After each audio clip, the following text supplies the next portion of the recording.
श्री स्वामी समर्थ. जय जय स्वामी समर्थ. स्वामींचं नाव घेऊन मी आजच्या ह्या नवीन व्हिडिओला सुरुवात करते. कोणत्याही कार्याची सुरुवात प्रथम गणपती स्मरण पूजनेने केली जाते. जे कार्य हाती घेतले आहे ते निर्विघ्नपणे पार पडावे. अडथळे, संकटे, समस्या, अडचणी दूर होऊन कार्यसिद्धी यशस्वी व्हावी यासाठी गणपतीचे आवाहन केले जाते. गणपती उपासनेमध्ये चतुर्थी तिथीला सर्वाधिक महत्त्व आहे. 2026 मधील पहिली संकष्टी चतुर्थीला अंगारक योग जुळून आलेला आहे. संकष्टी चतुर्थी अंगारक योग येणे अतिशय शुभ मानले जाते. यंदा 6 जानेवारी म्हणजेच मंगळवारी आहे अंगारकी संकष्टी चतुर्थी. मंगळवारी चतुर्थी आली की अंगारक योग जुळून येतो. अंगारक म्हणजे मंगळ ग्रह, जो निखाऱ्यासारखा लाल भडक दिसतो. त्याने भारद्वाज ऋषींकडून गणेश मंत्र घेतला आणि गणरायाची उपासना केली. त्याच्या उपासनेवर प्रसन्न होऊन बाप्पाने त्याला आशीर्वाद दिला की माझ्या जन्माची तिथी चतुर्थी होती, म्हणून मंगळवारी येणारी चतुर्थी तुझ्या नावाने अर्थात अंगारकी चतुर्थी म्हणून ओळखली जाईल. मुद्दल पुराण तसेच गणेश पुराणात याचा संदर्भ आढळून येतो. अमंगळ समजल्या जाणाऱ्या मंगळ ग्रहाला ज्या वरद विनायकाने पावन केले, त्या विनायकाने आपलाही उद्धार करावा या हेतूने अंगारकी चतुर्थीचे व्रत हे केले जाते. मंगळ ग्रहाचा संबंध कर्जाशी असतो, त्यामुळे अंगारिकेचे व्रत केल्याने कर्जमुक्ती मिळते. तसेच नावाप्रमाणे ही चतुर्थी सर्व संकटाचे निवारण करणारी आहे. ज्यांच्या कुंडलीत मंगळ दोष आहे त्यांनी या व्रतामुळे शांती मिळते. या दिवशी व्रत करणाऱ्या भक्तांच्या सर्व मनोकामना पूर्ण होतात. या एका चतुर्थीचे व्रत केल्याने 21 संकष्टी चतुर्थीचे पुण्य मिळते. धार्मिक दृष्ट्या हा दिवस अतिशय महत्त्वाचा असल्यामुळे या दिवशी काही प्रभावी उपायाने सेवा देखील केल्या जातात. आणि म्हणूनच अंगारकी संकष्टी चतुर्थीच्या दिवशी तुम्ही व्रत नाही केलं तरीही चालेल, पण प्रत्येकाने आपल्या मुलांच्या उज्ज्वल भविष्यासाठी इथे लावा असा एक दिवा. हा दिवा लावल्यामुळे आपल्या मुलांच्या आयुष्यामध्ये असणारे सर्व दोष, विघ्न, संकट, अडचणी तर दूर होणारच आहेत, पण त्यांची प्रत्येक क्षेत्रामध्ये भरभरून अशी प्रगती होणार आहे. तर हा दिवा आपल्याला कुठे लावायचा आहे, कोणत्या वेळेत लावायचा आहे, त्याबद्दल सविस्तर आणि महत्त्वाची अशी माहिती मी तुम्हाला या व्हिडिओमध्ये देणार आहे. तर व्हिडिओ पूर्ण पहा आणि जर चॅनलवर नवीन असतील तर चॅनलला सबस्क्राईब करा आणि शेजारी बेल आयकॉन सुद्धा प्रेस करा, जेणेकरून तुम्हाला माझ्या नवनवीन व्हिडिओचं नोटिफिकेशन हे मिळत राहील आणि तुम्ही एक पण व्हिडिओ मिस करणार. आणि कमेंटमध्ये ओम गणपती नमः लिहायला अजिबात विसरू नका. अंगारकी संकष्टी चतुर्थीच्या दिवशी आपल्याला सकाळी ब्रह्ममुहूर्तावर उठायचं आणि अंथरुणामध्येच आपल्याला गणपती बाप्पांचं स्मरण करायचं. त्यानंतर स्वच्छ स्नान करायची आहे आणि त्यानंतर आपल्याला स्वच्छ वस्त्र परिधान करायचे. जर शक्य असेल तर लाल किंवा पिवळ्या रंगाचे वस्त्र परिधान करा. त्यानंतर सर्वप्रथम आपल्याला देवघरामध्ये दिवा हा प्रज्वलित करून घ्यायचा आहे, कारण कोणतीही सेवा किंवा कोणताही उपाय जर आपण अग्नीच्या साक्षीने केला तर त्यामध्ये आपल्याला निश्चितच सफलताही प्राप्त होत असते. सूर्यदेवांना आपल्याला जल हे अर्पण करून घ्यायचं. जल अर्पण करताना ओम सूर्यदेवाय नमः, ओम आदित्याय नमः या मंत्राचा जप हा करायचा आहे. आता जर तुमच्याकडे गणपती बाप्पांचा फोटो असेल तर त्यांना स्वच्छ पुसून घ्यायचं. आता मूर्ती असेल तर तामण घ्या, तामणामध्ये गणपती बाप्पांच्या मूर्तीला ठेवायचं आणि त्यांच्यावर आपल्याला जलाभिषेक किंवा पंचामृताने अभिषेक करायचा. 11 पळी पाणी अर्पण करायचं. प्रत्येक पळी पाणी अर्पण करताना आपल्याला ओम गणपतये नमः या मंत्राचा जप हा करायचा आहे. आणि त्यानंतर हे जे तीर्थ आहे ते आवर्जून आपल्याला आपल्या मुलांना प्यायला द्यायचं. यामुळे आपल्या मुलांच्या बुद्धीमध्ये वाढ होते. जलाभिषेक करून झाल्यानंतर गणपती बाप्पांच्या मूर्तीला स्वच्छ पुसून पुन्हा त्यांच्या स्थानावर ठेवायचे. त्यांना हळद, कुंकू, अक्षदा, धूप, दीप, अगरबत्ती दाखवून घ्यायचं आहे. त्यांना लाल जास्वंदीचं फूल अर्पण करायचं. तसेच आवर्जून आपल्याला 21 दुर्वांची जोडीही अर्पण करायची आहे, कारण दुर्वा अर्पण केल्याशिवाय गणपती बाप्पांची पूजा ही पूर्ण होत नाही. पूजेचं पुण्यही आपल्याला प्राप्त होत नाही. जेव्हा आपण गणपती बाप्पांना दुर्वाची जोडी अर्पण करणार आहे तेव्हा आवर्जून आपल्याला आपल्या मनातली इच्छाही व्यक्त करायची. असं केल्यामुळे आपली किती कठीणातील कठीण इच्छाही साक्षात गणपती बाप्पा पूर्ण करतात. त्यानंतर आवर्जून आपल्याला गणपती बाप्पांना 21 मोदकाचा नैवेद्य हा दाखवायचा. नैवेद्यामध्ये मोदक बनवणं शक्य नसेल तर गुळ खोबऱ्याचा नैवेद्य दाखवला तरीही चालणार आहे. तसेच या दिवशी आवर्जून आपल्या मुलांकडनं सुद्धा आपल्याला काही सेवा ह्या करून घ्यायच्या आहेत.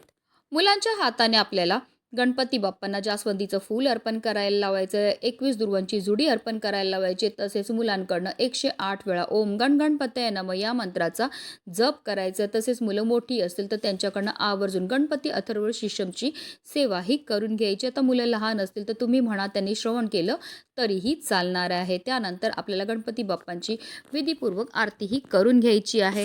त्यानंतर आपल्याला हात जोडून मनोभावे गणपती बाप्पांना प्रार्थना करायची. आपल्याकडनं झालेल्या कळत नकळत चुकांची क्षमायाचनाही करून घ्यायची आहे.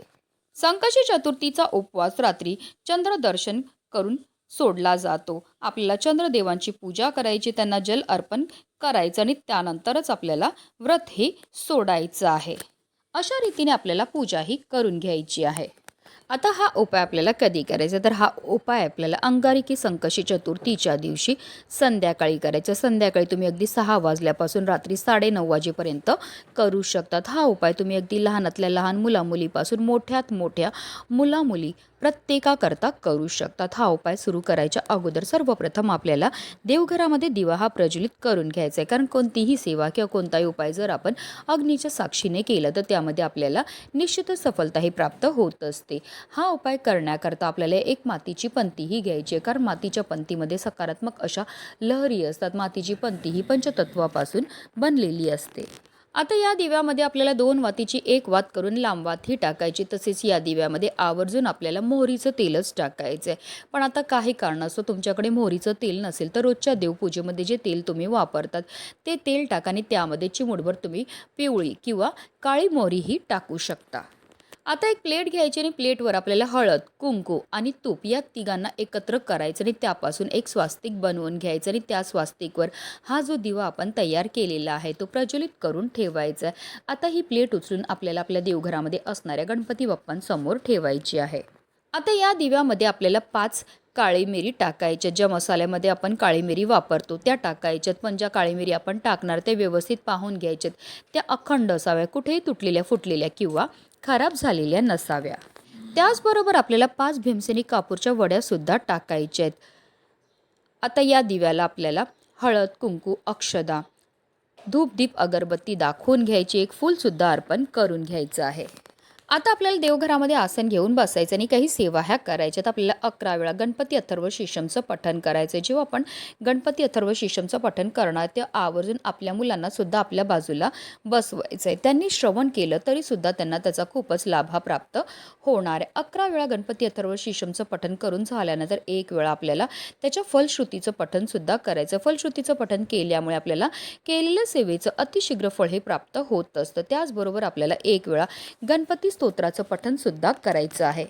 त्याचबरोबर आपल्याला 108 वेळा गणपती बाप्पांच्या बीज मंत्राचा जप हा करायचा. ओम गण गणपतये नमः या मंत्राचा आपल्याला जप हा करायचा. या तिन्ही अतिशय उच्च कोटीच्या सेवा आहेत. या सेवा केल्यामुळे फारच लवकर आपल्यावर गणपती बाप्पा हे प्रसन्न होत असतात. आता हात जोडून गणपती बाप्पांना प्रार्थना करायची आहे. आपल्या मुलांच्या आयुष्यामध्ये असणारी जी संकट आहेत, विघ्न आहेत, दोष आहेत, दारिद्र्य ते दूर होण्याकरता मनोभावे प्रार्थनाही करायची. आता अंगारकी संकष्टी चतुर्थीपासून आपण हा जो उपाय केलेला आहे तो सलग आपल्याला 21 दिवस करायचा आहे. आता हा उपाय तुम्ही एक तर सकाळी करू शकतात किंवा संध्याकाळी करू शकतात. फक्त बहार दुपारी तुम्हाला हा उपाय जो आहे तो करता येणार नाही. आता जर तुम्ही हा उपाय सकाळी करणार असतील तर दररोज तुम्हाला सकाळीच हा उपाय जो आहे तो करायचा आहे. आता तुम्ही संध्याकाळी हा उपाय करणार असतील तर दररोज तुम्हाला संध्याकाळीच हा उपाय जो आहे करायचा आहे. आता तुम्ही मातीची पंती तीच वापरू शकतात, पण ह्या दिव्यामध्ये ज्या वाती आहेत त्या आपल्याला दररोज नवीन लावायच्यात. नवीन काळी मिरी टाकायची. तसेच 5 आपल्याला भीमसेनी कापूरच्या वड्यासुद्धा नवीन दररोज टाकायच्या आहेत. आता जेव्हा तुम्ही ही 21 दिवसांची सेवा करणार आहे तर त्यामध्ये जर तुम्हाला मासिक धर्म आला तर तेवढे दिवस तुम्हाला सोडायचे आहेत आणि पुढे तेवढे दिवस जोडून तुम्हाला हा 21 दिवसांचा उपाय जो आहे तो करायचा. अतिशय चमत्कारिक असा हा उपाय केल्यामुळे तुम्हाला स्वतः अनुभव येईल की तुमच्या मुलांच्या आयुष्यामध्ये असणारी जी संकट आहेत, विघ्न आहेत, दोष आहेत ते हळूहळू कमी व्हायला लागलेले आहेत आणि तुमच्या मुलांची प्रत्येक क्षेत्रामध्ये भरभरून अशी प्रगती झालेली आहे. आपल्या मुलांच्या उज्ज्वल भविष्यासाठी प्रत्येक आईने हा प्रभावी उपाय करायचा आहे. म्हणूनच व्हिडिओ जास्तीत जास्त लोकांपर्यंत शेअर करा, जेणेकरून प्रत्येकाच्या मुलाच्या आयुष्याचं कल्याण हो हीच मनामध्ये इच्छा. गणपती बाप्पा मोरया, मंगलमूर्ती मोरया.